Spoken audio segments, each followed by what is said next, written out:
एकवरदा हरी विठ्ठल, श्री ज्ञानदेव तुकाराम, माऊली ज्ञानेश्वर महाराज की जय, गोपाल कृष्ण भगवान की जय।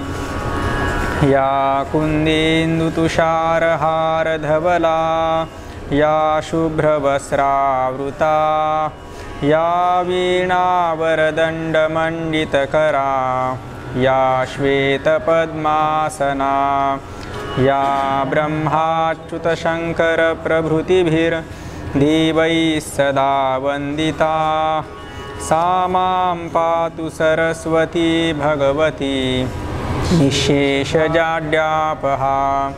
जयांचे किलिया स्मरण, होय सकळ विद्यांचे अधिकरण, तीची बंधू श्रीचरण श्री गुरूंचे, जयांचे नि आठवे शब्दसृष्टी आंगवे, सारस्वत आघवे जिव्हेसिये, वक्तृत्व गोडपणे अमृताते पारुखे म्हणे, रस होती ओळगणे अक्षरासी, भावाचे अवतरण अवतरविती निजखून, हाता चढे संपूर्ण तत्वबोध, श्री गुरूंचे पाय जई हृदय गिमसून ठाय, तई एवढे भाग्य होय उन्मेषासी, ते नमस्कारुनी आता सच्चिदानंदरूपाय विश्वोत्पत्त्यादिहेतवे, तापत्रय विनाशाय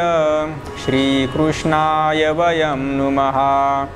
यं प्रव्रजन्तमनुपेतमपेतकृत्यं, द्वैपायनो विरहकातर आजुहाव, पुत्रेति तन्मयतया तरवोऽभिनेदुस्तं सर्वभूतहृदयं मुनिमानतोऽस्मि। जन्माद्यस्य यतोऽन्वयादितरतश्चार्थेष्वभिज्ञस्वराट्, तेने ब्रह्महृदाय आदिकवये मुह्यन्ति यत्सूरयः, तेजो वारिमृदां यथा विनिमयो यत्र त्रिसर्गो मृषा, धाम्ना स्वेन सदा निरस्तकुहकं, सत्यं परं धीमहि, सत्यं परं धीमहि, सत्यं परं धीमहि।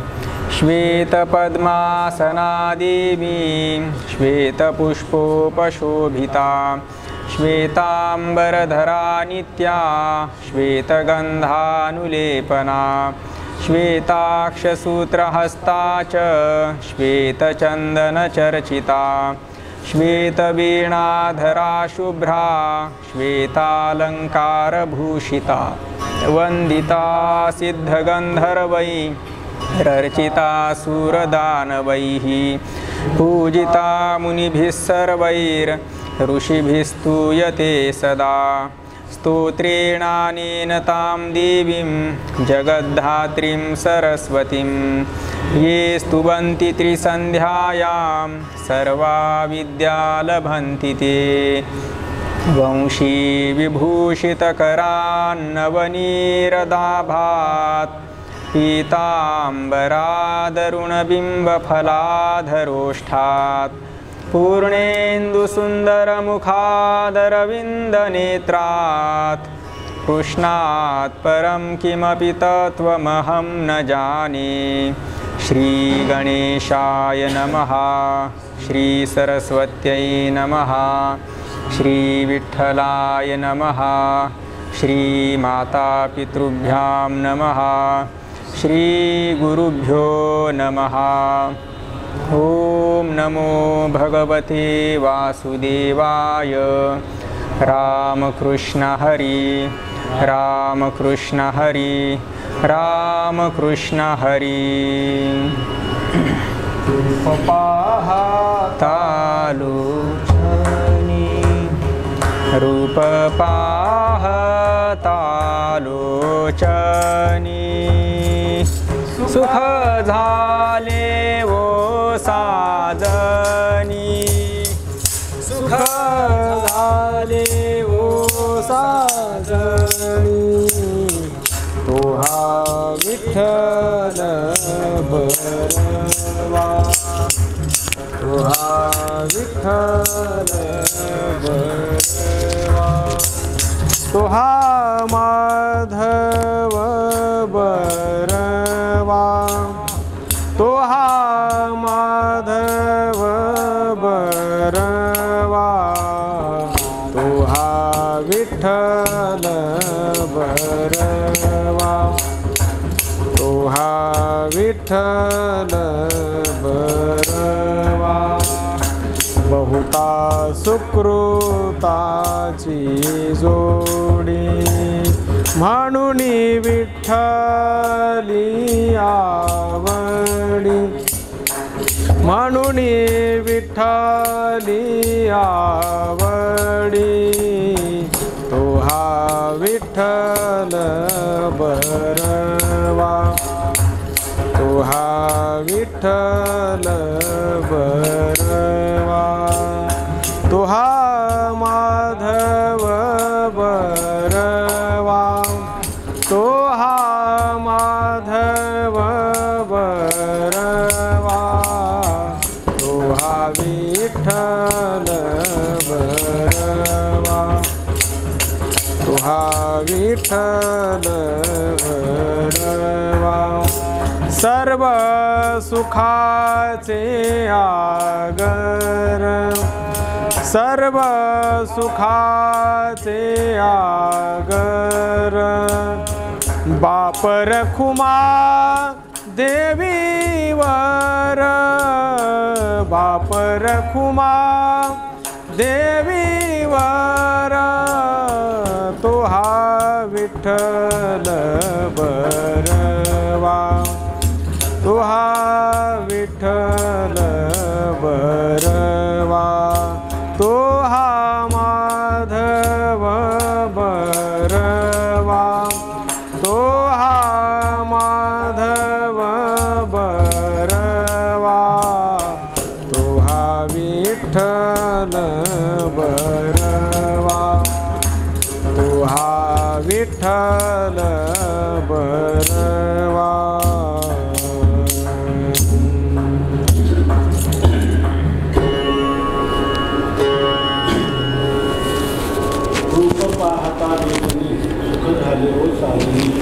वहा विठ्ठल बरवा वहा माधव बरवा बहुता सुकृताची जोडी म्हणून विठ्ठली आवडी रोज खाते आदर बापत माधव वहा विठ्ठल बरवा वहा माधव बरवा संत सम्राट भगवान वैराग्य राजर्षी संत शिरोमणी श्री तुकोबाराय शांती ब्रह्म श्री संत एकनाथ महाराज महाराष्ट्रातील सर्व संतांची मांदियाळी संप्रदायाचं परम आराध्य दैवत श्री पांडुरंग परमात्मा ह्या सर्वांच्या अलौकिक अकारण करून अहेतुकी अद्भुत असीम अपूर्व अशा अनुग्रहामुळं तुम्ही आम्ही सर्व श्री संत सम्राट भगवान ज्ञानोबारायांच्या अभंगवाणीतील प्रथम मंगलाचरणाच्या स्वरूपात आलेला जो अभंग आहे रूप पाहता लोचनी याचं अंतर्मुख होऊन माऊलींच्याच या अध्यात्माच्या केंद्रामध्ये पवित्र सलीला इंद्रायणीच्या तटाकावर साक्षात संजीवन समाधीस्थ माऊलींच्या चरणकमलाजवळ बसून या अभंगाचं काहीसं चिंतन करण्याचा यथाशक्ती यथामती प्रयत्न करीत आहोत। यामध्ये हा अभंग प्रारंभाला आला तो मंगलाचरण या स्वरूपाचा आहे असं शिष्टाच्या परंपरेला अनुसरून हे मंगल झालेलं आहे।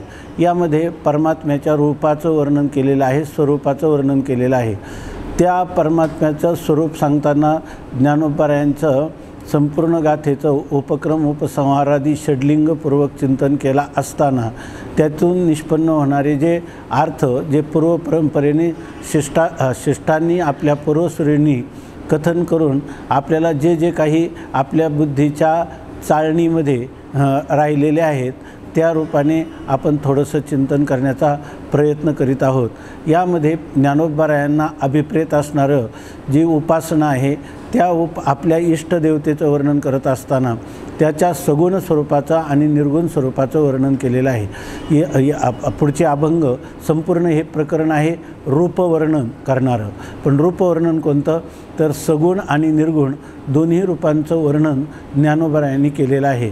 तुझं सगुण म्हणो की निर्गुण रे, सगुण निर्गुण एको गोविंद रे, असं त्या ज्ञानोबरायांनी केलं. आणि पुढच्या आपल्या संत मालिकेतील त्या ज्ञानोबरायांच्या नंतर झालेल्या सर्व संतांनी हीच परंपरा या ठिकाणी प्रवाहित ठेवलेली आहे. गोरोबा काकांसारखे आपल्याला स्पष्ट रीतीने सांगतात की निर्गुणाचे भेटी आलो सगुणासंगे, तव झालो प्रसंगे गुणातीत. याचा अर्थ अनेक लोकांनी आपल्याला शांती समाधान प्राप्त व्हावं, मोक्ष प्राप्त व्हावं किंवा ऐहिक पारलौकिक सुख प्राप्त व्हावं आणि त्याच्यानंतर आपल्याला मोक्ष स्वरूप स्थिती देखील प्राप्त व्हावी, यासाठी अनेक प्रकाराने साधना शास्त्रामध्ये वर्णन केलेले आहेत. दर्शनकारांनी शास्त्रकारांनी आपल्या सुखप्राप्तीची अनेक साधनं सांगितली. परंतु ती सुखप्राप्तीसुद्धा त्यांनी असं सांगितलं की ज्याच्यामध्ये परमसुखाची प्राप्ती किंवा परमानंदाची प्राप्ती होते. आमच्या मार्गाचं अनुष्ठान केलं तर तुम्हाला जी दुःख संबंधरहित सुख तुम्हाला प्राप्त होईल, अविनाशी सुख प्राप्त होईल, त्याचं नाव मोक्ष आहे असं त्यांनी सांगितलं. परंतु याच्यासाठी कोणी विचाराच्या द्वारा, कोणी क्रियेच्या द्वारा, कोणी ध्यान भावना भक्ती याच्याद्वारा, कोणी तत्त्वज्ञानाच्या द्वारा, कोणी दार्शनिक विचारांच्या द्वारा, अशा प्रकारचं तेही अनुष्ठानं श्रौत कर्म किंवा स्मार्त कर्म किंवा श्रौत उपासना किंवा स्मार्त उपासना, तसंच तत्त्वज्ञान, त्या तत्त्वज्ञानाच्याही अनेक परंपरा आहेत. आपण सकाळीच पाहिलं की मध्वाचार्यादिकांनी द्वैत परंपरा सांगितलेली आहे, कोणी रामानुजाचार्यांनी विशिष्ट अद्वैत सांगितलेलं आहे, निंबाचार्यांनी द्वैत सहिष्णू अद्वैत सांगितलं आहे, भगवतपूज्यपाद शंकराचार्यांनी केवळ अद्वैत सिद्धांत सांगितलेला आहे. जर आपण ह्या दर्शनांच्या उपक्रमात केलं तर जवळजवळ सर्व दर्शन संग्रहामध्ये 16 अशा प्रकारच्या दर्शनांचं वर्णन केलेलं आहे. तेव्हा हे अनेक मार्ग आहेत आणि हे सगळे मार्ग कथन करतात की आमच्या मार्गाचं अनुष्ठान केला असताना तुम्हाला सुख प्राप्त होईल, शांती प्राप्त होईल. आजकालच्या काळात तर असं आहे की जे लोक ह्या आधुनिक विज्ञानाचा आश्रय घेणारे आणि तथाकथित बुद्धिवादी ज्यांना म्हटलं जातं, ते तर सांगतात की या ठिकाणी ह्या आत्तापर्यंत ह्या भारतीय संस्कृतीमध्ये ईश्वर संकल्पनेचा किंवा ब्रह्मसंकल्पनेचा अंगीकार करून ज्या लोकांनी आपलं संपूर्ण जीवन या मार्गामध्ये समर्पित केलं, साधनानुष्ठानामध्ये घालवलं, तरी ह्या लोकांना विज्ञानाची दृष्टी नसल्यामुळं ह्या लोकांनी आपल्या जीवनामध्ये केवळ भोळसटपणाने अंधश्रद्धेनं हे जीवन आपलं व्यर्थ घालवलेलं आहे. आणि या ठिकाणी आपल्या जीवनातल्या शब्दस्पर्श रूपरसगंध या पंचविषयाच्या द्वारा मिळणाऱ्या आनंदाला हे पारखे झाले आणि अव्यक्त असणारं अतींद्रिय असणारं अशी सुखाची संकल्पना वेदाच्या आधाराने करून यांनी सुख संपादन करण्याचा प्रयत्न केला. आणि तो पूर्णपणे तो म्हणजे केवळ एक अंधश्रद्धा किंवा भोळसटपणा आहे, अशा प्रकारचा शिक्कामोर्तब करणाऱ्यांची संख्या ह्या सध्या वर्तमान काळात जास्त आहे. ते सरळ अंधश्रद्धा म्हणतात आणि बाजूला होतात. परंतु खऱ्या अर्थाने पाहिलं तर यांनाच अपाततः किंवा वरवर अशा प्रकारचे विचार करणारे आणि हेच अंधानुकरण करणारे लोक आहेत. त्यांना त्याचं कारण असं आहे की त्यांना खरी गंभीर विचारामध्ये प्रवेश होण्याची बुद्धीची योग्यताच नाही. त्यांना म्हटलं तर त्यांना मेंदूचा भाग देवाने दिलेला असला तरी त्याचा उपयोग करावा असं त्यांना वाटत नाही. त्यांना फक्त शरीर इंद्रिय संघाताच्या द्वारा अनुकूल वाटणारे विषय त्या भोगानेच आपल्याला तृप्ती प्राप्त होते, त्या भोगानेच आपल्याला खरी सुखप्राप्ती होते आणि याच्याविना अन्य उपाय नाही असं वाटतं. परंतु खरं जर पाहिलं तर हेच लोक अंधानुसरण करणारे आहेत.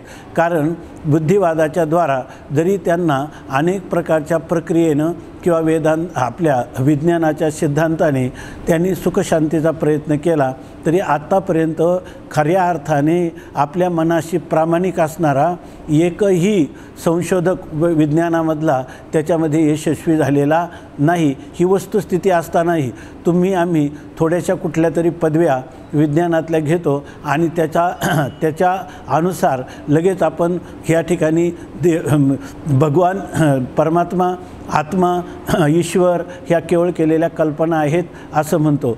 परंतु याच्यामध्ये त्यांनी सांगितलेले वैज्ञानिक संशोधनाच्या आधाराने केलेलं स्पष्टीकरण हे जरी अल्पबुद्धीच्या लोकांना गंभीर प्रमेयामध्ये, सिद्धांतामध्ये प्रवेश न झाल्यामुळं जरी त्यांना कळल्यासारखे वाटले, पटल्यासारखे वाटले, अनुभवल्यासारखे वाटले, परंतु हे सर्वच्या सर्व त्यांचीच अंधश्रद्धा आहे.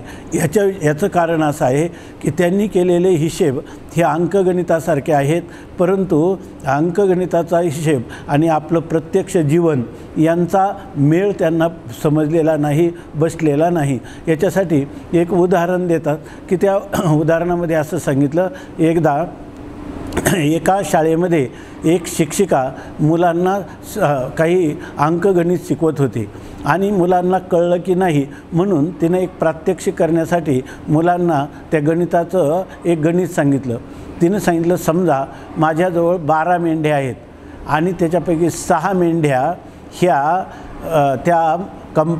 त्या असणारं जे तार कंपाऊंड त्याच्यावरून उड्या मारून गेल्या, तर खाली शेळ्या किती राहिल्या?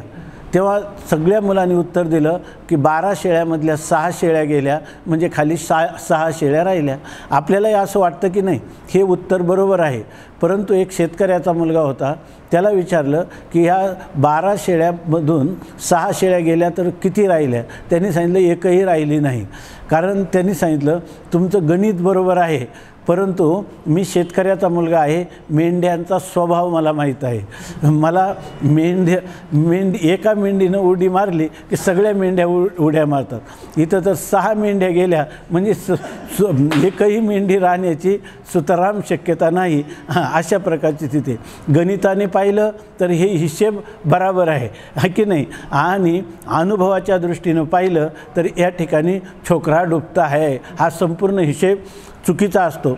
अशी स्थिती कोणाची झालेली आहे? वैज्ञानिकाची झालेली आहे. याचं कारण असं आहे की याचं कारण सध्याच्या काळामध्ये म्हणजे पूर्वीच्या काळातले सुद्धा आपले दार्शनिक जे आहेत ते दार्शनिकामध्ये सुद्धा चार्वाक, बौद्ध, जैन हे निरीश्वरवादी आहेत. ते ईश्वर संकल्पना मानत नाही आणि त्याच्याशिवाय वेदालाही मानत नाही. वेदाला न मानण्यामुळं आपण त्यांना नास्तिक म्हणतो, ईश्वराला मानित नाहीत म्हणून त्यांना नास्तिक म्हणत नाही. पण त्याच्यामध्ये ज्यांना आस्तिक दर्शनं म्हणतात त्याच्यामध्येही पूर्वमीमांसकाला ईश्वराची गरज वाटत नाही. जे योगदर्शन आहे ते योगदर्शन विकल्पाने ईश्वर सांगतं. सांख्यदर्शनाला ईश्वराची आवश्यकता वाटत नाही, तसंच वैशेषिक दर्शनालाही वाटत नाही. न्यायदर्शन मात्र अनुमान प्रमाणाच्या आधारे ईश्वराचा स्वीकार करतं. परंतु हे तार्किक आस्तिक आहेत, ते श्रौत आस्तिक नाही. परंतु या ठिकाणी वेदांत दर्शन मात्र ईश्वर संकल्पनेचा अंगीकार करताना श्रुती प्रामाण्याने करीत आहे, अशी स्थिती आहे. आणि अशा वेळेला ईश्वराचा अंगीकार केला की अर्थातच ईश्वर जरी केवळ अद्वैती असला तर तो काय सांगणार? अवधूत गीतेसारख्या वेदांताच्या ग्रंथामध्ये देखील ईश्वरानुग्रहादेव पुंसाम अद्वैत वासना महाभय परित्राणा द्वित्रिणाम उपजायते असं सांगितलं. याचाच अर्थ काय? ईश्वराचा अनुग्रह असेल तरच तुमच्या बुद्धीवर गुरुकृपेने, ईश्वर कृपेने, तुमच्या अंतकरण कृपेने, शास्त्रकृपेने ह्या सगळ्या कृपा ईश्वर अनुग्रहानेच एकीभूत होऊन तुम्हाला ह्या महान संसार भयातून तारणारं असं हे तत्त्वज्ञान किंवा ब्रह्मज्ञान होऊ शकतं असं सांगणारं हे वेदांत दर्शन आहे.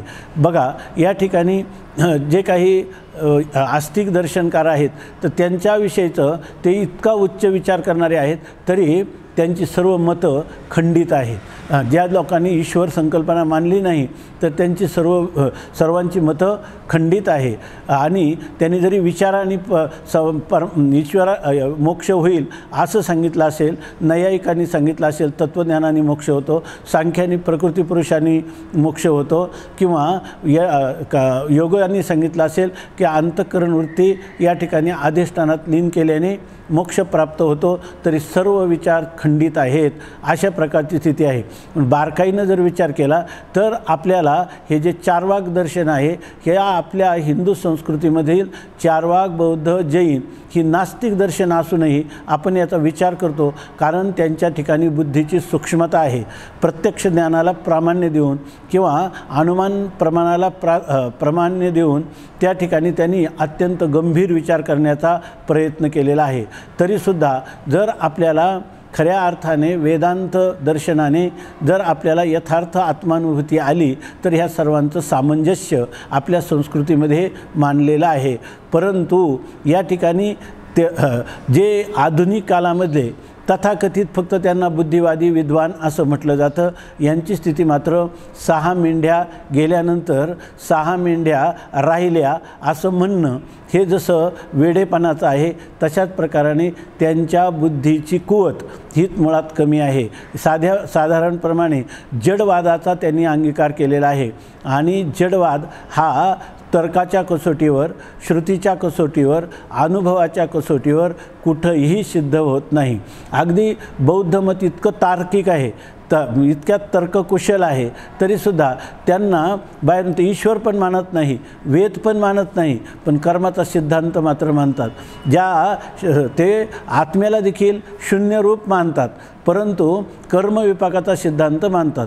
कर्म ज्या शरीराद्वारा होतं ते शरीराचं स्वरूप ते सगळ्या अवयवांचा संघात आहे असं म्हणतात.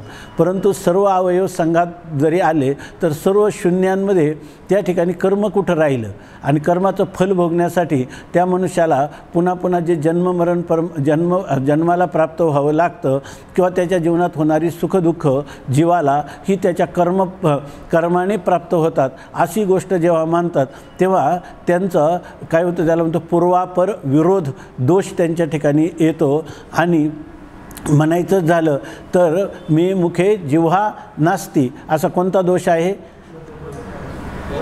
वदतो व्याघात दोष त्यांच्या ठिकाणी येतो. त्याचं पण वर्णन करतात की या ठिकाणी हा दोष त्यांना प्राप्त कसा होतो याविषयी सांगत असताना त्यांनी वर्णन केलं की हे लोकांची त्यांची निर्बुद्धता किती आहे.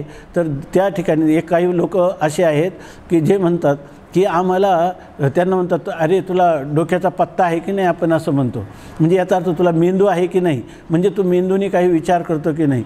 ते म्हणे मेंदूची काही आवश्यकताच नाही, आवश्यकता माणसाला आहे पाठीच्या कण्याची.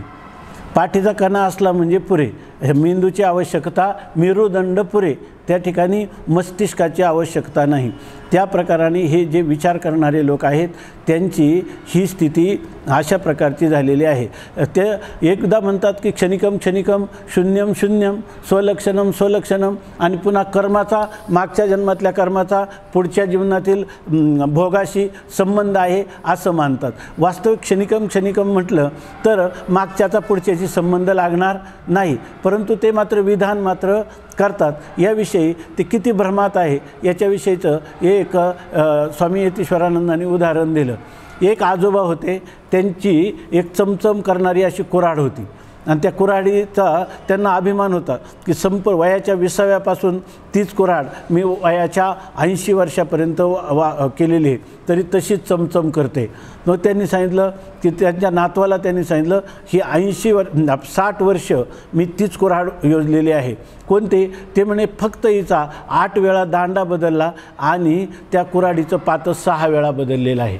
मग जर 6 वेळा पातं आणि 8 वेळा कुऱ्हाड आणि तरी तीच कुऱ्हाड, अशा प्रकारचा भ्रम ह्या लोकांच्या ठिकाणी झालेला आहे. म्हणून हे बौद्ध दर्शन नास्तिक असून देखील कर्मविपाकाचा सिद्धांत मानतं, परंतु हा शास्त्राला अनुसरणारा किंवा शास्त्राने ज्या प्रकाराने सांगितला त्या प्रकाराने होत नाही. वैशेषिकांसारखे लोक परमाणूपासून सृष्टी उत्पन्न होते असं काढताना हा सिद्धांतसुद्धा त्यांनी जर बारकाईने विचार केला तर त्यांनी सांगितलं की वाळू जशी आपण उत्खनन करायला लागतो तसं जितकं खोल जातो तितकी वरची माती खाली पडत जाते. म्हणजे बिनबुडाचे हे सिद्धांत आहे. तर्काच्या दृष्टीनं जरी अनुमान प्रमाणाचा साह्य घेऊन नैयायिकांनी कितीही विचार केला तर तर्कस्य अप्रतिष्ठानात व्हा. तर्क हा कधीही स्थिर रूपाचं राहत नाही. पूर्वीच्या तर्काचं खंडन करून नवीन तर्काने केलं का पुढचा एखादा तर्क असा येतो की त्याने ह्या सिद्धांताचं खंडन होतं. म्हणून या ठिकाणी सर्वात प्रबल प्रमाण जे काय आहे शब्द आहे. तर शब्दसुद्धा परमात्म्याला साक्षात जाणायला समर्थ नाही अशी त्याची स्थिती आहे. प्रत्यक्ष प्रमाण आपलं अनुमान प्रमाणसुद्धा प्रत्यक्षावलंबी आहे आणि प्रत्यक्ष प्रमाणाने होणारं जे ज्ञान आहे त्या पदार्थाचं साकल्याने किंवा सर्वांगाने ज्ञान प्रत्यक्ष प्रमाणानेही होऊ शकत नाही. अशा प्रकारची स्थिती आहे. ती स्थिती अर्थापत्ती किंवा अभाव प्रमाणाची अनुपलब्धी प्रमाणाची आहे. असो, याचा जास्त विचार करण्यापेक्षा ह्या रीतीनं ज्या लोकांनी विचार केला आणि श्रुती ह्या बाबतीत काय आहे, ईश्वर संकल्पना, जीव संकल्पना, मोक्ष ज्या अतींद्रिय गोष्टी आहेत तर त्यांनी सांगितलं अचिंत्य हा खलुये भावा न तांस तर्के न योजयत. ज्या अचिंत्य गोष्टी आहे, इंद्रियातीत गोष्टी आहेत, स्वर्ग, नरक किंवा मोक्ष ह्या ज्या गोष्टी आहेत ह्या गोष्टी आपल्याला अचिंत्य आहेत. मानवाच्या बुद्धीची झेप तिथपर्यंत जाऊ शकत नाही. म्हणून अपौरुषेय असणारी वेदवाक्य हीच त्या ठिकाणी प्रमाण आहेत. आणि ज्या आत्तापर्यंतच्या ह्या भारतीय दर्शनामध्ये ज्या लोकांनी ह्या वेदाचा विचार केला, अपौरुषेय वेदाला प्रामाण्य दिलं, तीच लोक खऱ्या अर्थाने सुखशांतीला प्राप्त झालेले आहेत. नान्यः तमेव विदित्वा अंतिमृत्युमेते नान्यः पंथा विद्यते आयनाय अशा प्रकारची स्थिती आहे. म्हणून या ठिकाणी जे काही करायचं आहे तर ते अनेक उपाय असले तरी जे उपाय करतात ते उपायच काय होतात, अपाय होऊन जातात. आतापर्यंत आपण जीवाने जे प्रयत्न केले ते प्रयत्न सर्व निष्फल होत जातात. आणि जर आपण जी श्रुतिमाता आहे त्या श्रुतिमातेकडं जे आयतापासून काढिती हित देवनी वाढविती नाही गा श्रुती परवती माऊली जगा. श्रुतीचं वेद हा बाप आहे, वेद ही आपली माता पण आहे. त्याचं जर आपण अनुसरण केलं तरच मनुष्य खऱ्या अर्थाने ह्या सुखशांतीला, मोक्षाला प्राप्त होऊ शकतो. त्याला नित्य नूतन आनंदाची उपलब्धी होते अशी वस्तुस्थिती आहे. परंतु या दर्शनकारांची मतं जर खंडित असतील तर आधुनिक ज्याला आपण म्हणतो उथळ पाण्याला खळखळाट फार अशा प्रकारची उथळ मतं घेऊन आम्ही कोणीतरी कांटे, हेगल, सॉक्रेटिस यांच्या अनुयायी आहोत असं सांगून आम्ही तर्कशुद्ध पद्धतीने विचार करत असताना या ठिकाणी हे वेदांतादी दर्शनाचे विचार आमच्यापुढं टिकत नाही असं त्यांची कोल्हेकोई चालू असते. परंतु तत्वतः मात्र हे कुठंच सिद्ध करता येत नाही. अशा प्रकारची स्थिती आहे. आपलं चिंतन याच्यासाठी चाललं की ही ईश्वर नावाची संकल्पना नाही, ही काय आहे, वास्तवता आहे. जीवाच्या समाधानासाठी किंवा जीवाला अनर्थाच्या निवृत्तीसाठी, त्याला अनर्थ भाग होऊ नये म्हणून आणि त्याला या जीवनामध्ये परमाशांती ज्याला म्हणतात की जी शांती कधीही अभंग शांती कशी प्राप्त होईल याच्यासाठी ही संतवाणी प्रवृत्त झालेले आहेत. संतांची अभंगवाणी काल आपण पाहिलं की अभंगवाणी हे एक व्यासपीठ आहे आणि त्या व्यासपीठावरून सांगितले जाणारे विचार, सांगितल्या जाणाऱ्या आचार आणि भावना ह्या सगळ्या इदम इत्थम या रूपाने ज्यांनी त्याचा अनुष्ठान केला, अनुसरण केलं, त्याचा आचरण केलं ते सर्वच्या सर्व निश्चिंतेने जावे अभयाच्या ठाया. रांडारोटा वाया करू नये. बाकीच्यांनी केलेली ही भावनांची, विचारांची रांडोळी आहे आणि इथं मात्र निश्चिंतपणे असं आम्ही तुकाराम महाराज म्हणतात कौतुक वाटे झालिया वेचाचे नाम मंगळाचे तेने गुणे. अशा प्रकारचं हे वेदाला अनुसरणारं संत वाङ्मय जे आहे त्या संत वाङ्मयाचं अनुसरण केलं असताना आपल्याला खरा ह्या शांती सुखाचा शोध लागतो. परंतु त्यामध्ये सुद्धा आपल्याला श्रद्धेची आवश्यकता आहे. ऐशेनी हा सकळू जगडंबरू निखळू श्रद्धेचाची केवळू ओतला असे. मनुष्य मूर्तिमान श्रद्धेचं प्रतीकच आहे, परंतु ह्या श्रद्धेचा विषय कोण आहे आणि ह्या श्रद्धेचा आश्रय काय आहे. तर या श्रद्धेचा आश्रय आणि श्रद्धेचा विषय या ठिकाणी जीव हंभी कुछ आहे असं म्हणून आपल्या ज्याला स्वतःचा अभिनिवेश धारण करणारा जीव, की आपल्या बुद्धीचा अभिनिवेश करणारा, आपल्या शरीरबलाचा, मनोबलाचा, बुद्धिबलाचा अभिनिवेश धारण करणारा जीव हा स्वतंत्र बुद्धीनं किंवा बुद्धीच्या प्रयत्नाने कधीही परमेश्वराचं यथार्थ स्वरूप जाणू शकत नाही. जर या ठिकाणी दर्शनकारसुद्धा या बाबतीमध्ये पाठीमागं पडले तर आत्ताच्या ह्या कलिकाळामध्ये अल्पज्ञ अल्पशक्तिवान असणारा, पवित्र अंतःकरणाचा अभाव असणारा, सूक्ष्म आणि पवित्र बुद्धीचा अभाव असणारा जीव याला कधी जाणू शकत नाही, हे कैमुत्तिक न्यायाने सिद्ध आहे. म्हणून या ठिकाणी जीवाला उपाय सांगत असताना शास्त्राचं जे हृदय आहे, तुकाराम महाराज म्हणतात त्याप्रमाणे वेद अनंत बोलिला अर्थ इतुकाची साधिला. या ठिकाणी वेदाने अनंत बोललेला आहे, परंतु अर्थ काय आहे, त्याचा अभिप्राय काय आहे, त्याचं तात्पर्य काय आहे, तुकाराम महाराज म्हणतात ते आम्हाला वेदाचा तो अर्थ आम्हाशीच ठावा इराणी वाहवा भारमाता. काय आहे तर म्हणून शरण जावे सर्व भावे देवाशी. वेद अर्थ इतुकाची साधिला. काय साधिला? विठोबाशी शरण जावे निज निष्ठा नाम गावे. जी परंपरा आहे ना तरी आदिगुरु शंकरा लागोनी शिष्य परंपरा बोधाचा संसारा झाला जो अमुते. आम्हाला आदिनाथ गुरु सकळ सिद्धांचा यापासून आम्हाला जो काही बोध झालेला आहे, परंपरेचं हे ज्ञान आहे, हे बुद्धीतून स्फुरण झालेलं ज्ञान नाही. तर या ठिकाणी हे जे ज्ञान आहे ते प्रातिभ अशा स्वरूपाचं ज्ञान आहे, ऋतंभरा प्रज्ञेनं अनुभवलेलं हे ज्ञान आहे. आणि ते ज्ञान संपूर्ण मानवजातीसाठी आबाल सुबोध कसं करायचं हे त्या भस्मओटी रुंडमाळा हाती त्रिशूळ नेत्री ज्वाळा गजचर्म व्याघ्रांबर कंठी शोभे वासुकी हर वरवर पाहता भूते वेताळे नाचती हर्षयुक्त उमापती. पण त्यांच्या वास्तव स्वरूपाचा वेध घेतला तर सर्व सुखाचे आगर म्हणे नरहरी सोनार. या ठिकाणी सर्व सुखाचा भांडार असणारं असं जे भगवान सदाशिव आहेत त्यांच्यापासून ही गुरु शिष्य परंपरा चालत आलेली आहे. आणि त्या शिष्य मला निवृत्तीने दिदले माझ्या हाती. निवृत्तीनाथ महाराजांनी हे ज्ञान प्रवाहित ठेवून ते माझ्या हातात जसं करतला मलकवत, जसा तळ हातावरचा आवळा सर्वांगाने जाणता येतो, त्याप्रमाणे ह्या स्वस्वरूपाचं ज्ञान आम्हाला त्यांनी उपलब्ध करून दिलेलं आहे. त्याचा आम्हाला दृढ अपरोक्ष साक्षात्कार करून दिलेला आहे. आणि तेच आम्ही जे आतापर्यंत अनुभवे आले अंगा ते या जगा देत असे. आणि हा मार्ग जो आहे, अरे बाबा की तुम्ही जीवनामध्ये ईश्वर आहे की नाही ह्या संकल्पनेमध्ये तुम्ही थोडीसुद्धा शक्ती खर्च करू नका. आपली ऊर्जा, आपलं मनोबल, बुद्धिबल त्याच्यामध्ये खर्च करू नका.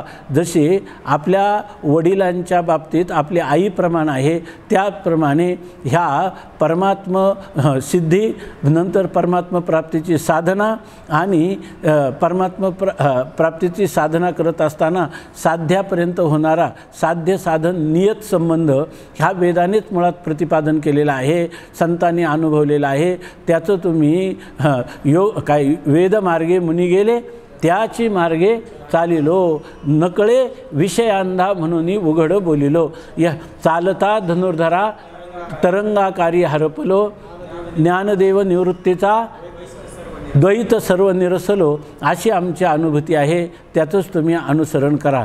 जर तुम्हाला श्रद्धाच ठेवायची झाली तर ज्या श्रद्धेने तुम्हाला अनर्थ प्राप्त होतो त्यापेक्षा निश्चित पूर्वसुरींनी ज्याचा अनुभव घेतला त्याचंच अनुसरण करा. आणि त्याचं अनुसरण करण्याचा सर्व मानवमात्रांना आबाद सुलभ असा उपाय कोणता जर असेल तर तो आहे भक्तिपंथ बहु सोपा. पुण्य नांगवेया पापा येणे जाणे खेपा येणेची एके खंडती. हा जो अभंग आहे, हे अभंग म्हणजे आपण दररोज चिंतन करतो की संपूर्ण मानवजात सुखी व्हावी म्हणून ज्ञानोबारायांच्या अंतकरणात संपूर्ण हे क्रांतदर्शी अशा प्रकारच्या महाभूताच्या आपलं महापुरुषाच्या व्यक्तिमत्वाचं हे काय चालतं बोलतं उदाहरण आहे की यामध्ये ज्ञानोबारायांना सगळं विश्वातलं कोणी आता विश्वात्मके देवे या ठिकाणी संपूर्ण जे काय आहे सर्व लोक जे आहेत तुकाराम महाराज म्हणतात त्याप्रमाणे नसत्या छंदे जगविनोदे विव्हळ तसे हे सर्व लोक अमर आहेत आणि असं असताना देखील त्यांना स्थूल शरीराचं तादात्म्य करून मृत्यूची भीती आहे, त्यांना सूक्ष्म शरीराचं तादात्म्य करून त्यांच्या ठिकाणी सुखदुःखाची त्यांना भय आहे आणि आत्मस्वरूप स्वयंप्रकाश असताना अज्ञानाचं भय आहे आणि सगळे लोक नसत्या छंदे कारण नसताना हे संपूर्ण जग दुःखी आहे. तेव्हा या संपूर्ण जगाताला सुखी करण्यासाठी किंवा त्यांचं स्वतःसिद्ध असणारं सुखच त्यांना प्राप्त करण्यासाठी म्हणजे जी सिद्ध वस्तू असते तिच्यावर जो आभास होतो तो भ्रमाने होतो, अन्याचा आभास होतो. तेव्हा फक्त त्यांना त्यांच्या अज्ञानाची निवृत्ती करून त्यांना आपल्या स्वरूपामध्ये तदाद्रष्टू स्वरूपे अवस्थान एवढंच संतांचं कार्य आहे. आणि त्या कार्यासाठी सिद्ध असणाऱ्या माऊलींना सकाळीच आपण सांगितलं त्याप्रमाणे स्त्रीशूद्राशी आबोला धरिला तेने, वेदाने स्त्रीशूद्राशी आबोला मात्र धरलेला आहे आणि 3 वर्णांनाचा हा अधिकार दिलेला आहे. परंतु तेच ज्याच्या निश्वासातून वेद झाले तेच ज्ञानोबाराय ते कसं काय महाविष्णूचा अवतार सखा माझा ज्ञान तोचे अवतार धरी अलंकापुरी ज्ञानाई सुंदरी तारावया.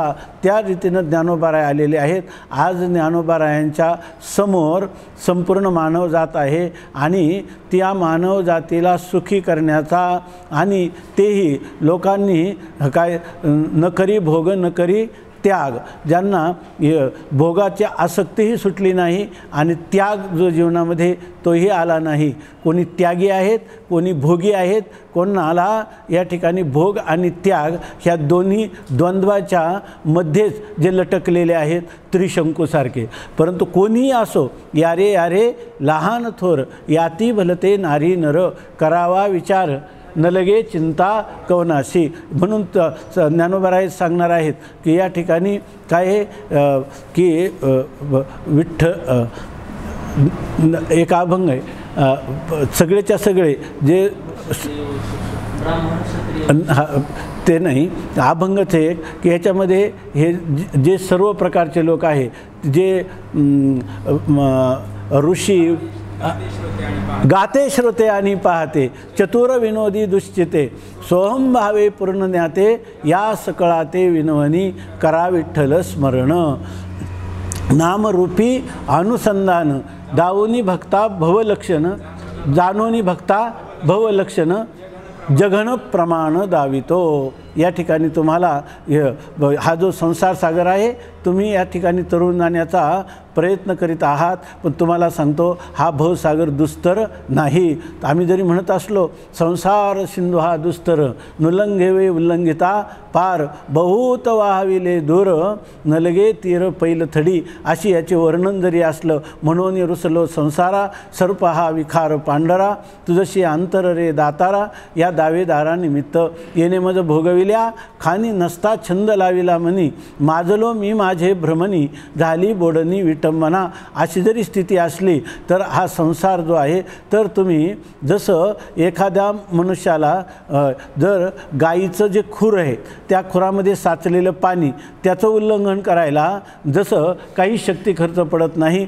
तसं जर आम्ही सांगितलेल्या मार्गाचं तुम्ही अनुसरण केलं तर हा संसार सिंधू जणू काहीच नाही. हा संसार सिंधू गोष्पदासारखा आहे असं श्रीमद भागवतामध्ये व्यासाचार्य म्हणतात. आणि हे सगळं जाणून आपल्या वास्तविक ह्या जो बोध आहे ह्या बोधामध्ये प्राप्त होणारा जो आनंद आहे तो स्वयंप्रकाश आहे, तो शाश्वत आहे आणि तो आनंद नित्य जीव जो आहे गुरुकृपेने त्याचा नित्य नूतन आनंदाचा भोगता होतो. परंतु ज्ञानोबारायांनी स्वसुखाविषयी विचार केला नाही. आपण पाहतो की ज्यांना या ठिकाणी रेडा बोलवलेला आहे, भिंत चालवलेली आहे, तरी समाजाकडून त्यांना त्यांच्या योग्यतेची परीक्षा खऱ्या अर्थाने झाली असती तर सिद्धबेटात राहून त्यांना अशा प्रकारचं भिक्षाटनाची देखील व्यवस्था होऊ नये एवढं जीवन झालं नसतं. तरीसुद्धा ज्ञानोबारायांनी एक झळक थोडीशी केवळ लागली, ताटी बंद केली, तर त्यांच्या एका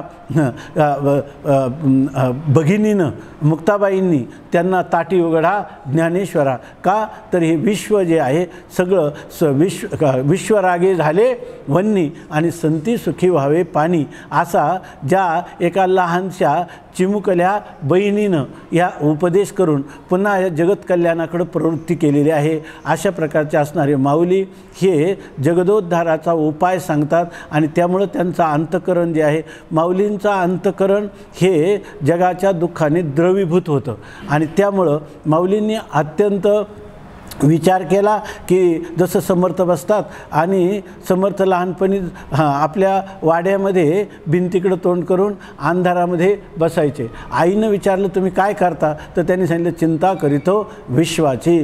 तसं माऊलींनी ज्या समाजाने आपल्याला बहिष्कृत करण्याचा प्रयत्न केला त्याच समाजाचं कल्याण कसं होईल याचा विचार केला, चिंता करीतो विश्वाची. आणि मग हे अनेक जरी साधना असले तरी तुम्ही नका जाऊ आडराणी ऐशे गरजती पुराणी. तुम्ही आडरानात जाऊ नका. या ठिकाणी तुम्हाला एकच आहे, तुकोबारायांचा अभंग आहे, तुका म्हणे तुम्ही चला याची वाटे पांडुरंग भेटे भरवशेनी. तुम्ही ह्याच वाटेने जा, तुम्हाला पांडुरंग दुघी जो सुखरूप आहिशे दुजे कोण सांगा माझ्या पांडुरंगा सारी खातो. या ठिकाणी सुखरूप कोण आहे तर परमात्माच सुखरूप आहे. याच वाटेने तुम्ही चाला आणि तीच गर्जना संतांनी केलेले आहे आणि त्या गर्जनेचं मूळ स्फुरण म्हणजे अभंग प्रकरण जे आहे संतांचं, त्याच्यामधील हा ज्ञानोबारायांचं असणारं या अभंगाचं पहिलं स्फुरण आहे रूप पाहता लोचनी. याचं काही रूपच का योजलं याचा आपण विचार केलेला आहे, तर साधारणपणे विचार करण्याचा प्रयत्न केलेला आहे. तर हा रूपविषय जो आहे, तर जर तुम्हाला इंद्रियांचा नेत्रेंद्रियाचा रूप म्हणजे परमात्म्याच्या रूपाचं पाहणं म्हणजे साक्षात्कार करणं, दर्शन करणं, सगुण साक्षात्कार करून घेणं, ही मार्ग या ठिकाणी सांगतात आणि तो अनुभव झाला म्हणतात रूप पाहता लोचनी.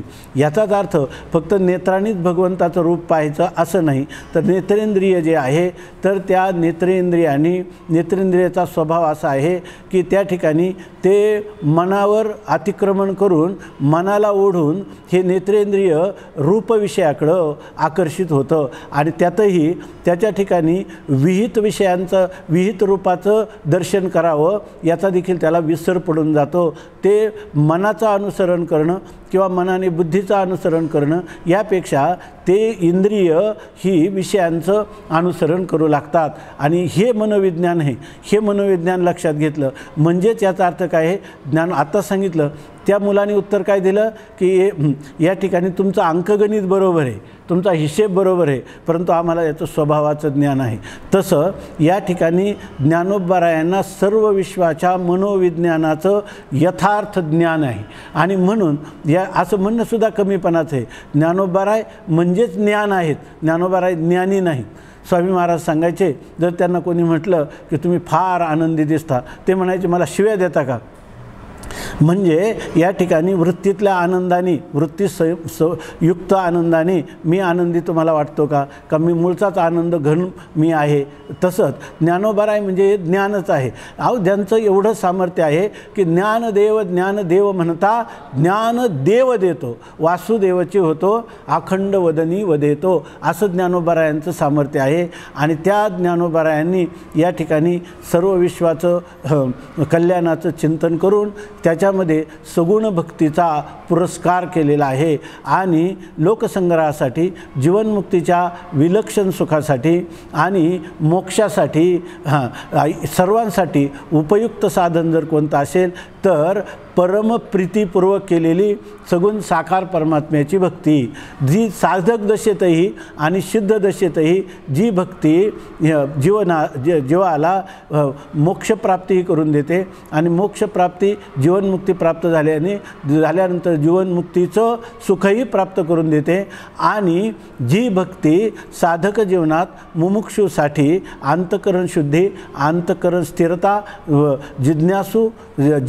जिज्ञासा निर्माण करून गुरुप्राप्ती करून आणि तुम्हाला मोक्षप्राप्ती जीवनमुक्तीपर्यंत नेऊन ठेवते। आणि तिथे गेल्यानंतरही त्या ठिकाणी तुम्हाला केवळ ज्ञानाभिमान होऊ देत नाही, तर त्या ठिकाणी आता आपलं सकाळी थोडं चिंतन केलं होतं त्याप्रमाणे हा ज्ञानाभिमान जो आहे त्याला जाण्याचं पाया पडवून सोडविले ज्ञानोबा अमृतामध्ये म्हणतात, अमृतानुभवामध्ये म्हणतात त्याप्रमाणे आपल्या इष्टदेवतेची भक्ती हे त्याच्यामध्ये सांगितलेलं आहे। रामकृष्ण परमहंस म्हणतात की जोपर्यंत आपले श्रीगुरू आहेत ते आपले इष्टदैवत आहे आणि श्रीगुरू जेव्हा या ठिकाणी देहाचा त्याग करतात तेव्हा ते आपल्या इष्टात मिळतात। म्हणून याच्या ठिकाणी यथा देवे तथा गुरु, जितकी आपली इष्टदेवतेवर श्रद्धा आहे तितकीच आपल्या श्रीगुरूंच्यावर असली पाहिजे। किंबहुना या ठिकाणी देव आणि भक्त दुजा नाही विचार, अशा प्रकारचं ज्ञानाधिष्ठित असणारी जी भक्ती आहे, जिला ही पराभक्ती आहे, हे ज्ञानाचंच दुसरं नाव आहे, या धारणेला प्राप्त झालेला वारकरी आहे। म्हणून ज्ञानोबा यांनी आपल्याला स्पष्ट शब्दात सांगून ठेवलं, काही तुम्ही याच्यामध्ये भेद करू नका। ज्ञानी येते स्वसंविती शैव म्हणती शक्ती, आम्ही ते परमभक्ती आपुली म्हणो। आणि म्हणून ज्ञानोबा यांनी या ठिकाणी सर्वांना करता येण्यासारखं साधन, लोकांना अनेक साधनं अशी आहेत, करताना तपश्चर्या करताना मनुष्याला शरीरा मनाधिकांना भरपूर कष्ट द्यावे लागतात, दान देताना आपल्या द्रव्याधिकांचा त्याग करावा लागतो, तत्त्वज्ञान श्रवण करताना बुद्ध्याधिकांचे वाभाडे निघतात, परंतु आणि नंतर जरी फल असलं यत्तदग्रे विषमिव, सुरुवातीला विषासारखं असतं नंतर ते अमृतत्वात परिवर्तित होतं। परंतु भक्ती हे साधन असं आहे, भक्ती पंथ बहु सोपा, पुण्य नांगवेया पापा आणि येणे जाणे खेपा, येणेची एके खंडती, अशा प्रकारचा हा मार्ग आहे। म्हणून ज्ञानोबा यांनी या सगुण भक्तीचे आपली असणारी अनुभूती हे सर्वांनी जर अनुसरण केली तर त्यांना भक्ती करताना सुद्धा प्रेम आहे। आता पाहतो आपण इथं बसलो, जेव्हा अभंगवाणी चालते टाळ मृदंगाच्या याच्यामध्ये आपल्याला आनंदच आहे, ज्या वेळेला आपण नामस्मरण करतो नामस्मरण करताना हा आनंदच आहे, याच्यामध्ये साधन करताना सुद्धा आनंद आहे, साध्य प्राप्त झाल्यावरही आनंद आहे। पुन्हा साध्य साधनाचा नियत कार्यकारण भावाच्या विषयी दृढ श्रद्धा असेल तर त्या ठिकाणी आपल्याला निश्चिंत राहून आपण ते साधन करीत असतो। आणि याचं असं आहे की जसं जसं साधन घडेल तसं तसं जी सिद्धाची लक्षणं असतात ती साधकाची काय आहे साधन आहे। परंतु हे साधन करत असताना आनंद, साध्य प्राप्ती झाल्यावरही आनंद, आणि साध्य आणि साधन यांच्या नियत कार्यकारणाविषयी निसंशयता असल्यामुळं जीवन जे आहे त्या जीवनामध्ये फक्त आनंदाचे डोही, आनंद तरंग, आनंदाचे अंग, आनंदाची काय सांगू झाले काहीच्या बाही, आणि पुढे चाली तेही आवडीने। त्या पुढे चाली म्हणजे साधन करतानाही आणि साधनोत्तरही केवळ आनंदच आनंद आहे। अशा प्रकारचा ह्या भक्ती संप्रदाय जो आहे, अरे ईश्वराची मान्यता काय देण्यात काही तुम्हाला बौद्धिक स्तरावर दिली तरी त्यांनी कार्य भागणार नाही। ह्या ईश्वराला तुम्ही सर्व जीव समर्पित करा, ईश्वरच तुमचं परमप्रीतीचं स्थान आहे। आणि तो ईश्वर तुम्ही जरी म्हटले ईश्वर मानायचा की नाही, कल्पना आहे किंवा ही ईश्वराची सेवा करायची झाली तरी कामामध्ये काम काही म्हणा राम राम असं नाही। तर या ठिकाणी जेवढे क्षण आहेत आपल्याला, जेवढे आपल्याला भगवंताने दिलेला काळ आहे, जो ज्या देशाशी आपला संबंध आहे, ज्या वस्तूशी संबंध आहे, त्या सगळ्या वस्तू, ते सर्व देश, तो सर्व काळ आणि तो तुमचा भगवन्मय चिन्मय अशा परमात्म्याच्या चिंतनामध्येच गेला पाहिजे। काळ सारावा चिंतने चिंतने सरेतो धन्य धन्य काळ. नुसती ईश्वर आहे ईश्वर नाही याच्यामध्ये वेळ घालवू नका. ईश्वर आहेच आहे हा भाव आहे आणि या ईश्वराची भक्ती मला केली पाहिजे, कर्तव्य आहे. हा काय आहे, ही भक्ती आहे आणि हा ईश्वराचीच भक्तीच केलीच पाहिजेच असं जर झालं तर याचा अर्थ काय झाला, हे भक्तीविषयी झालेलं नितांत तुमचं प्रेम आहे आणि हे प्रेम तुम्ही करावं. अशा प्रकारची भक्ती हा भक्ती मार्ग किंवा हा भक्ती सिद्धांताची एक प्रकारची स्थापना किंवा या ठिकाणचा त्या भक्तीचा जीर्णोद्धार तीच पूर्वाचार्यांना अपेक्षित आहे आणि तिचं ते प्रवाही ठेवण्याचं कार्य हे ज्ञानोबारायांनी गेले 700 वर्ष हे कार्य प्रवाहित आहे. म्हणून या ठिकाणी हा अभंग जो आहे जितकं आपण चिंतन करावं तितकं चिंतन थोडंच आहे. एवढं करून आपण त्याच्या पृष्ठभागावरच तरंगत राहू.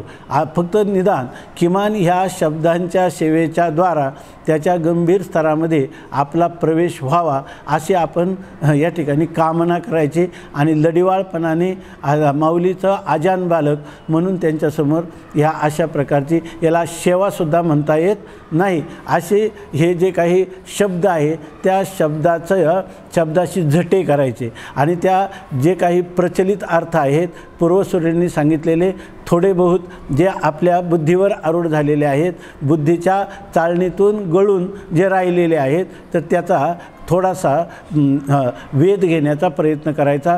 त्याच्यामध्ये ही गोष्ट दिसते, रूप पाहता लोचनी सुख झाले व साजणी. सकाळीच आपण चिंतन केलं की साजणी शब्द ज्ञानी निष्कलंका असणाऱ्या ज्ञानोबारायांना साजणी म्हणजे बुद्धीला मैत्रीण केलेला आहे.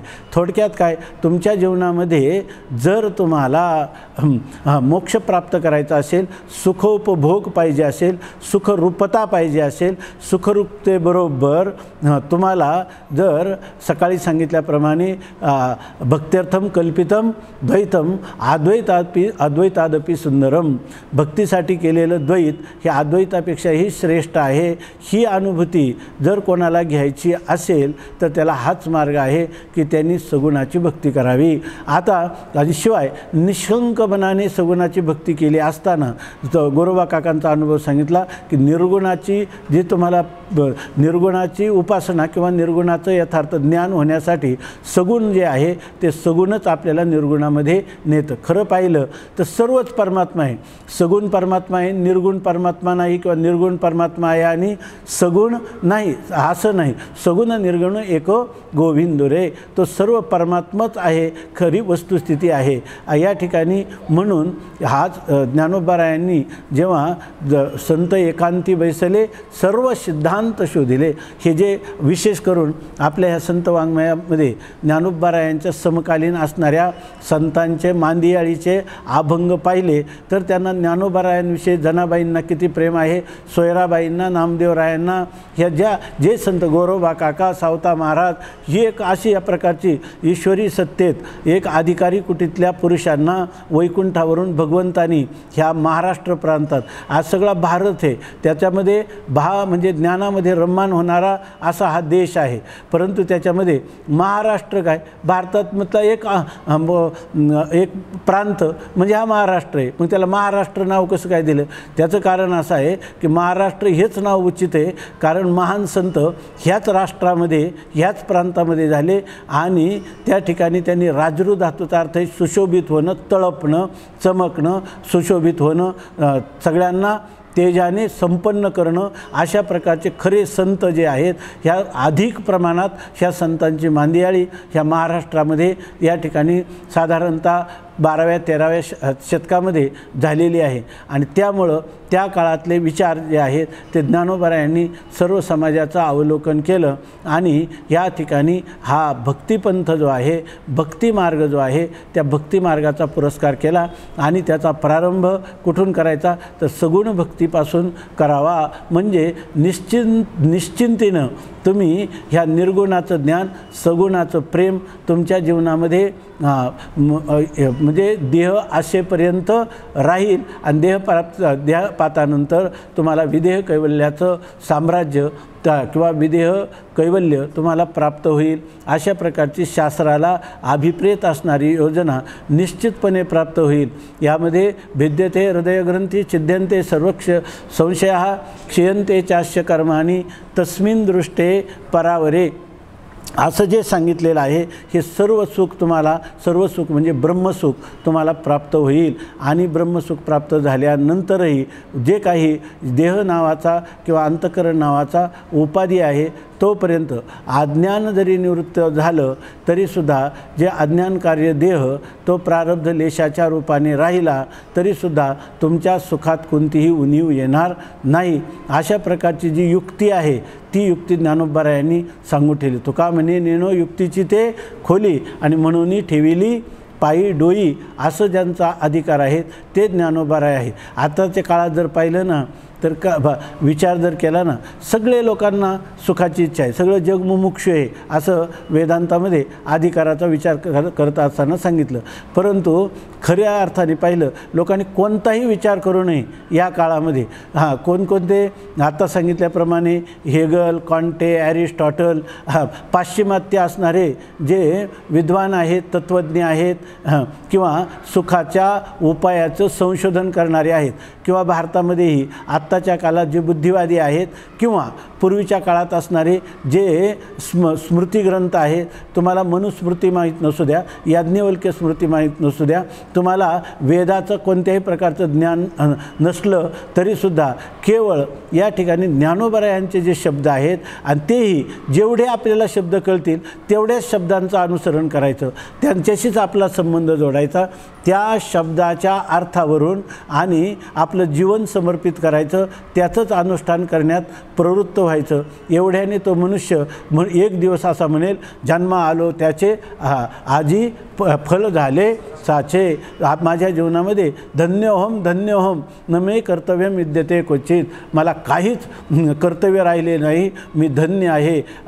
तिकडे ते म्हणतात अहो शास्त्रम अहो शास्त्रम, आम्ही म्हणतो अहो अभंगवाणी अहो अभंगवाणी. आम्हाला दुसरं प्रमाण कोणतंच नाही. आमच्या मराठी मायबोलीमध्ये संतांनी जे ह्या वायुमंडलामध्ये उच्चारण केलेले शब्द आहेत ते शब्द आम्हाला आमच्या अमर आत्म्याची प्राप्ती करून देणारे आहेत.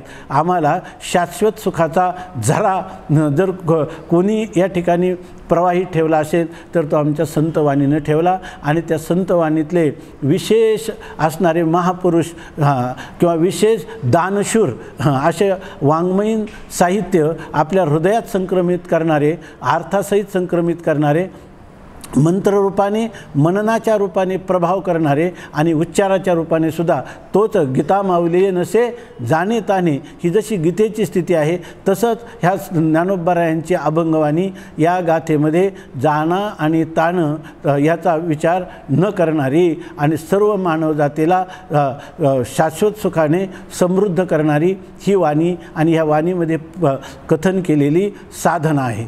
तेव्हा याच्यामध्ये ह्या साधना आपण नेहमी बाकीचा विचार करू दे. लोक म्हणतात परमात्मा सगुण आहे का परमात्मा निर्गुण आहे.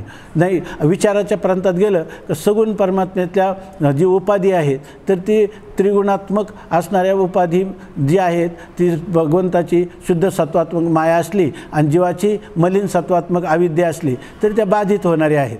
मग आपल्याला वाटतं की बरोबर आहे. लक्षार्थाने पाहिलं तर प्रत्येक आत्म्याचं किंवा साक्षी चैतन्याचं ब्रह्मरूपत्व, याचा अर्थ ते चैतन्य कसं आहे, असंग आहे, निर्विकार आहे, गुणातीत आहे, अशा स्वरूपाचं आहे असं आपल्याला वाटतं. म्हणजे याचा अर्थ परमात्म्याचं तत्वतः स्वरूप निर्गुणच आहे असं आपण म्हणतो. परंतु ते अखंडानंद स्वामी म्हणतात की अरे, जर निर्गुणच परमात्म्याचं स्वरूप आहे तर इंद्रियाला दृश्य होणारं हे तुमचा परमात्मा कसा आहे. एकमेवा द्वितीयम ब्रह्म नेह नानास्ति किंचन, एकच परमात्मा आहे, दुसरं नाना म्हणून काही नाहीच आहे. आणि हे जे तुम्हाला इंद्रियांना गोचर किंवा विषय होणारं तत्व आहे ते काही स्वतंत्र तत्व आहे का. असेल तर तुमचा सिद्धांत अद्वैताचा आहे का, द्वैताचा आहे, द्वैताचा आहे. मग तुम्ही काय म्हणता ते पदार्थ मिथ्या आहेत आणि प्रातिभाषिक सत्तेतले आहेत, अधिष्ठानाला द्वैत करीत नाही. इतकं मोठं वेदांताचं अनेक प्रक्रियाने तुम्ही समर्थन करता. पण हे तुमच्या लक्षात आलं का, अधिष्ठान आत्म्याचं जेव्हा तुम्हाला ज्ञान होतं तेव्हा हे पदार्थ अध्यस्त ठरतात. तेव्हा अधिष्ठान ज्ञानानंतर हे पदार्थ जातात तरी कुठं सांगा ना. लगेच वेदांती प्रक्रिया सांगतो, अधिष्ठान ज्ञानानंतर अध्यस्त पदार्थाची निवृत्ती ही अधिष्ठान रूप असते. म्हणजे याचा अर्थ अधिष्ठान कोण आहे? सच्चिदानंद ब्रह्मच आहे. आणि ते निवृत्त झालेले पदार्थ तेही स्वरूपाच्या दृष्टीनं पाहिलं तर असं जड दुःखरूप मानायला काही नाहीच आहे. या अर्थाने आपल्या ज्याला अन्वयाच्या भूमिकेमधून ज्ञानोबरायांनी किंवा आपल्या संतांनी भावार्थ रामायण, एकनाथी भागवत किंवा अमृतानुभवाच्या रूपाने चिंतन करणारे आपले अलीकडच्या काळातले श्री संत गुलाबराव महाराजांसारखे किंवा कधी जोग महाराजांसारख्यांनी केलेली विधानं, याला जे चिद्विलास असं म्हणतात.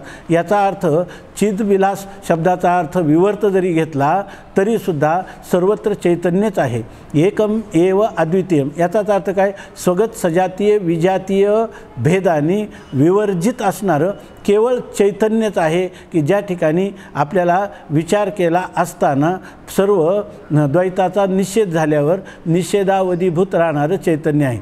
पण आता जे चैतन्य राहिलं त्या चैतन्यामध्ये जे जे दृष्टी दिसे तेथे हरिरूप, ते सर्व जे आहे ते सर्वम खल्विदम ब्रह्म. आता तुम्ही ज्याला इदम म्हणता त्याला आम्ही काय म्हणतो? ब्रह्म म्हणतो. हा जो भाव आहे हा प्राप्त होतो तो ह्या संतवाणींच्या संतांच्या मुखातून त्यांचे जे काही उच्चारित झालेले स्फुरद्रूप झालेले जे शब्द आहेत या शब्दांचा आपण शब्देविन संवादू दुजेविन अनुवादू हे तो कैसेनी गमी परे ही परते बोलणे खुंटले वैखरी कैसेनी सांगे. जर आपण शब्दच उच्चारला नाही संवाद होऊ शकेल का? जर दुसरा नसेल तर अनुवाद होऊ शकेल का? होऊ शकणार नाही. याचाच अर्थ याचाच अनुवाद करायचा आणि करू आवडीने वाद तुमच्या सुखाचा संवाद. अशा प्रकाराने जर आपण ह्या वाणींचा अनुवाद या वाणी संबंधाने संवाद जर आपण केला तच्चिंतनम तत्कथनम अन्योन्यम तत्प्रबोधनम एतदेक परत्वंच ब्रह्माभ्यासम विदुर्बुधा. असा अभ्यास आपण केला तर ते स्वामी महाराज म्हणतात तुझा परमात्मा निर्गुण आहे तर सगुण दिसतं ते तुझा काका आहे का? का ते सुद्धा काय आहे? सर्व परमात्माच आहे. अशा प्रकारचा हा बोध संपूर्ण या प्रत्येक मनुष्यमात्राच्या बुद्धीवर आरूढ व्हावा, त्याने तो अनुभूती संपन्न जीव व्हावा. आणि त्याला तुका म्हणे कैची किव आणि कोठे जीव निराळा. ह्या अनुभवात आगा मीची होवनी पांडवा माझी करीती सेवा परी नवलावतो असं आज सांगावा असे अनिक. या ठिकाणी शिवो भूत्वा शिवम यजेत असं जी श्रुतिमाता सांगते त्याचंच एक प्रकारचा आविष्कार म्हणजे ही संतांची वाणी आणि संतांचं प्रत्यक्ष जीवनचरित्र देखील याची सिद्धी करत असतं. म्हणून या ठिकाणी बरेच लोक म्हणतात की ज्ञानोबराय जे आहे ना हे सगुण भक्त होते असं लोक म्हणतात. पण सगुण भक्त होते त्यांचा तुम्ही अमृतानुभव पहा, चांगदेव 65 पहा आणि तुमच्या बुद्धीच्या भोवंड जिरवणाऱ्या अशा त्यातील ज्ञानेश्वरीमधील असणाऱ्या काही ओव्या पहा म्हणजे किंवा ही अभंगवाणी पहा. तेव्हा कळेल की ज्ञानेश्वर महाराज की या ठिकाणी कोणत्या मार्गाचे नव्हते. ज्ञानेश्वर महाराज ब्रह्म होते. ज्ञानेश्वर महाराज ब्रह्म आहेत. या ठिकाणी ज्ञानेश्वर महाराज तुमच्यासाठी ब्रह्म तुम्ही कसे आहात हे सांगण्यासाठी त्या निर्गुण निर्विकार ब्रह्म तुमच्या कल्याणासाठी आलं आणि तुम्हाला ह्या मानवतेच्या पलीकडं ब्रह्मस्वरूपात प्रतिष्ठित करण्यासाठी आलेल्या ज्ञानोबरायांचा तुमच्या बुद्धीच्या स्तरावर हे सगुण साकाराचे उपासक होते असं तुम्ही त्यांना म्हणता. हा बुद्धीचा हे जे आहे हे तुमच्या निघालेल्या बुद्धीचं निघालेलं काय आहे? दिवाळा आहे. म्हणून तुम्ही अशा प्रकारची विधानं करता.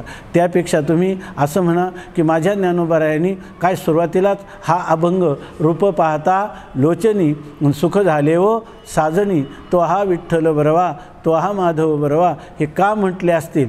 तुम्ही जर याचा निष्कर्ष ज्ञानोबरायांचाच आश्रय करा आणि ज्ञानोबरायांनाच विषय करा, ज्ञानोबरायांचा आश्रय करा याचा अर्थ याचं जे मार्मिक रहस्य आहे ते तुम्हीच मला उलगडून दाखवा, माझ्या बुद्धीवर आरूढ करा, माझ्याकडून अनुष्ठानात आणा. अशा प्रकारचा आश्रय त्यांना करायचं. आणि कोणाचा विषय कोणाला करायचं? ज्ञानोबरायांनाच विषय करायचं. काय ज्ञानोबराय तुमचं जीवन आहे, तुमचं जीवन तुम्हीच आम्हाला समजावून सांगा.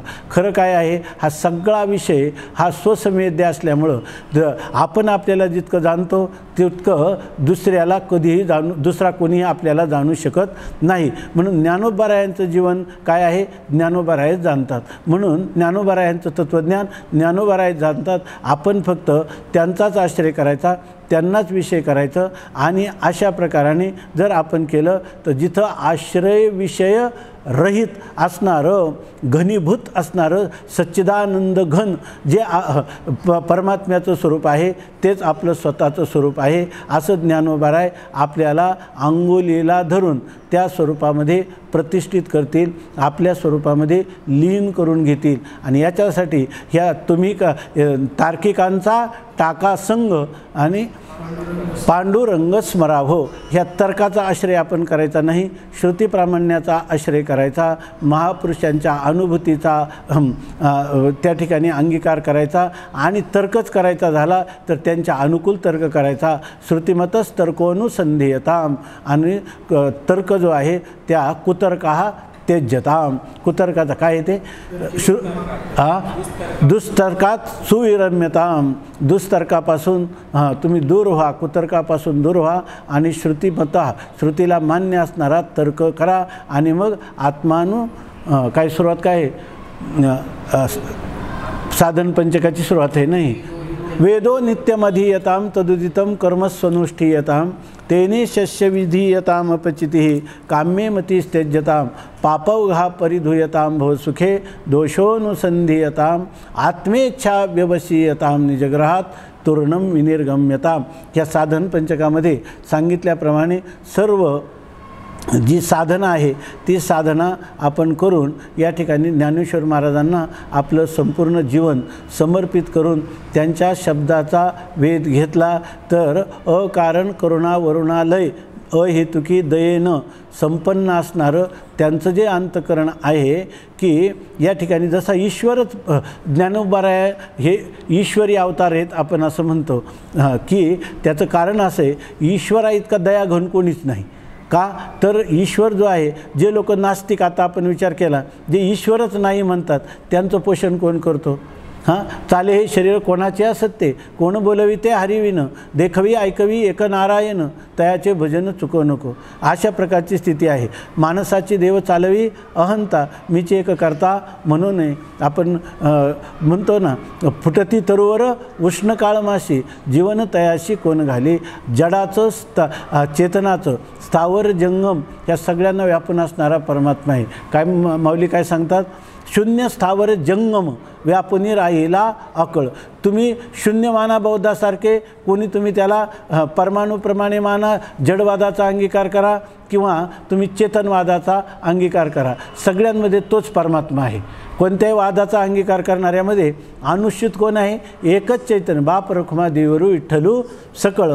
अशा त्या भगवंताला खुशाल एखादा आंधळा मनुष्य, सकाळी सांगितलं मला वाटतं आपण, आंधळा मनुष्य सरळ सपाट रस्त्यावर पळायला लागला तरी अडखळण्याची चिंता नाही. तसं ज्ञानोबारायांच्या शब्दावर आपण पूर्णपणे दृढ विश्वास करून जर आपण साधनानुष्ठानात प्रवृत्त झालो, आपल्याला कुठेही प्रतिबंध येणार नाही. निष्प्रतिबंध अशा आपल्या स्वरूपात आपला प्रवेश होईल आणि आपणही त्या ठिकाणी आनंदाचे डोही, आनंद तरंग अशा प्रकारची जी काही दिव्य प्रातिभ अनिर्वाच्य अशी असणारी शाश्वत सुखाची उपलब्धीपूर्वक जी अनुभूती घेऊ, त्या अनुभूतीला कुठंही त्या ठिकाणी उणीवत किंवा त्रुटी राहणार नाही. भगवान माऊलींच्या चरणी हीच प्रार्थना करून आजच्या चिंतनाला विराम देऊ. पुंडलिक वरदा हरी विठ्ठल. श्री ज्ञानदेव ज्ञानेश्वर महाराज की जय. ज्ञानदेव तुकाराम.